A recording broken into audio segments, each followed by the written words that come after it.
Hi guys, Unite Gaming here, welcome to another battle replay on Total War Rome 2. It's going to be Macedon v Rome. It's going to be a very interesting battle, because this faction is really a spear faction. It is a big spear faction, Macedon, Macedon, or whatever the hell you want to call it. It does have some swords, but they're really not that viable, like Royal Peltast, which are just too expensive for their price and what they can do. And Rome is just the power faction of the game. The game is named after it. So he's going to be bringing a very Roman army, like an army that you would really expect a Roman army to bring. He is just bringing levies, auxiliary bright slingers, and Syrian archers. So he's bringing like one levy. And then Balearic slingers and Syrian archers. I really would have got rid of this levy and maybe brought Hastati or something like that. His main line is legionary cohorts, Triari, Evocati cohorts. Yeah. He has 2 legionary cav there, 2 legionary cav there. And he has his general and a general and bodyguard. And my army, yeah, the piece de resistance. I have a line of light peltast. So this is going to be a very good skirmishing force.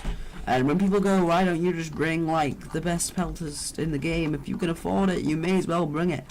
Because the thing is, bringing the most expensive units isn't always cost effective. And say if you bring a Praetorian Guard and you bring a cheap thorax sword, you can still win with a thorax sword against a Praetorian Guard. It's just depending how the player uses it. Don't just necessarily go, yes, I have the money to buy a Praetorian Guard, let's buy it. Because Praetorian Guard is slower and is pretty useless, because as you join the last battle replay, I can charge Praetorian Guard down with cavalry and destroy it pretty easily and skirmish it to death once they're down.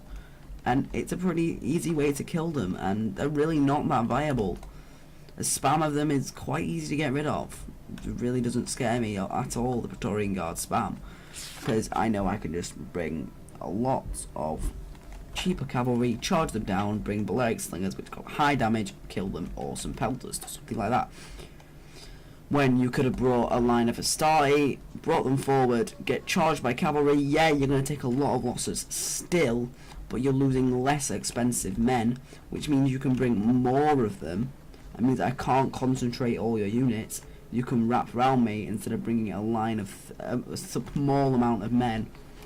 You can bring a more expensive amount of men, still go around my flank and still win against really good units because you're getting those penalties on me. So I'm bringing, my main line is Levy Pikemen. It's a pretty cheap pikeman, the cheapest pikeman. On each flank I have a hoplite and a shield bearer with 2 Sarissa cav and a citizen cav. I've got this light peltast as I said before, and my general's in a royal peltast. My only sword unit on the field. I have on this flank shield bearer and hoplite again, 2 Sarissa cav and a citizen cav again. So I have pretty strong flanks, well, really strong flanks, a strong centre and a very good skirmishing force, but short range compared to his long range skirmishing force of his Balearics and his Syrians. It's going to be interesting how the battle goes out, but I'm going to fast forward for a little bit because it's just a lot of moving troops at the start and a lot of, you know, just moving about. Fast forward to the point where something happens. There was a lot of just him forming up his army because I wasn't very maneuverable because of my pikemen. So we're going to put plate here. So I've spread out my guys on this flank because I see he's moving around a lot of his cavalry. But on this flank I keep it normal and I'm just going to stay below this hill and keep this contingent hidden. This is what I'm doing. I'm keeping this contingent hidden and I'm going to bring it up this hill and just wait here, so when he moves forward I can bring and wrap around his flank. So we're going to fast forward a little bit more to where something significant's happening. So here we go, he moves forward a legionary cav up onto this hill. I don't know why, and this really provoked me to do something, because I didn't want this legionary cav, and it really doesn't scare me. So it exposes all of my cavalry, so I am going to run straight after it, and he sees it, he sees all my cavalry, and runs. And I catch a few of his men, and I'm just trying to catch his men. I tried to catch his unit, and he turns it around and gets into the melee and then runs off again. But pretty much he should just turn around and face me, because this unit's lost anyway. Legionary cav down to 18 men. It's really no point in saving. So he tries to save it, so I just pull back. There's really no point anymore. So he brings over more equites and an Evocati cohort to face me, and I'm just going to bring onto the side of the hill and just bring up my spearmen. So I have also a support unit, because he's going to support with an Evocati cohort. So I'm going to support with spearmen. So my contingent goes hidden once again, and it's kind of a waiting game to see what goes happen, because this is what's going to start the battle up here. Everywhere else is kind of quiet for a little bit. So we're going to fast forward while we were just sitting around. So he starts and moves this cavalry forward, as well as an Evocati cohort again. So I kind of think what I need to do is just kind of push forward and kind of push the engagement on this flank, because I have the advantage. So he goes and pushes the engagement by moving his cavalry up. I can't see them yet, but there we go, they get exposed. There's just cavalry, 2 units of cavalry and a Evocati cohort, and he's going to push the advantage, and he doesn't see my spearmen until the last second, and then pulls back. But I'm going to push the advantage, because he's going to support with the Evocati, and he's going to get a peel volley off. Oh, see, that guy went flying. And we're just going to attack his guys. And this Sarissa is a light shot cav, but it's very, very good. Surprising for a cheap unit, it's very good. It's very potent. So now I'm bringing forward all of my spear units, which are really going to bring the finishing blow. The shield bearer is going to be very good to take on this Evocati cohort. A lot of killing power in that unit.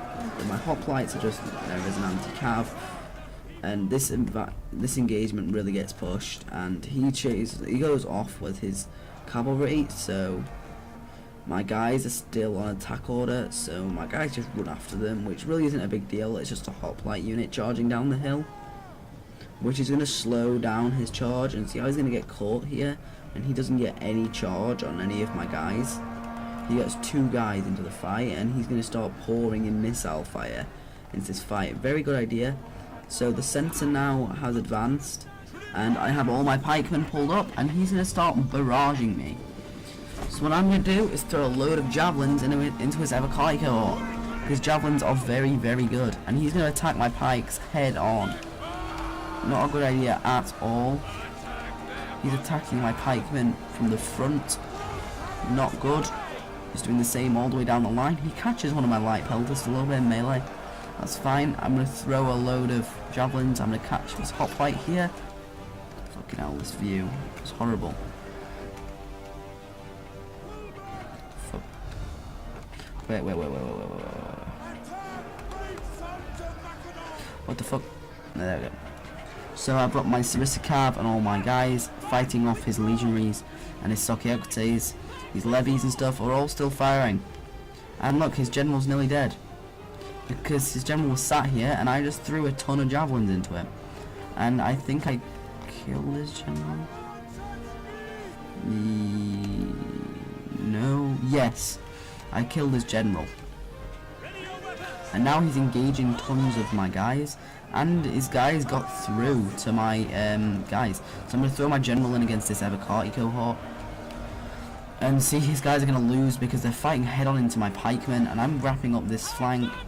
His skirmishers are doing a lot of damage, but not enough to do anything major. And now my cavalry died over here, but I'm now coming in with all my hoplites and spearmen, which were left from that flank.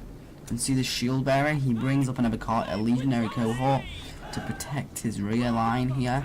So all I'm going to do is charge it with a shield bearer. The shield bearer is very, very good in melee, so I'm going to do that. And I'm just going to bring this hoplite down, because it's just distracting all of his skirmishes before he can do anything to all my other units. I'm going to pull it up, and I'm going to engage this Evocati cohort right here. And I have tons and tons of infantry and cavalry around his flank now. So my guys had an attack order on this unit, but they're still chasing him for now. I need to give an attack order on this, either the general bodyguard or back here. So my guys stop and then take a load and loads of javelins to the rear. I'm going to turn them around and chase after his guys. And see how I'm wrapping him up here? I'm just holding his flanks with hoplites, shooting his guys.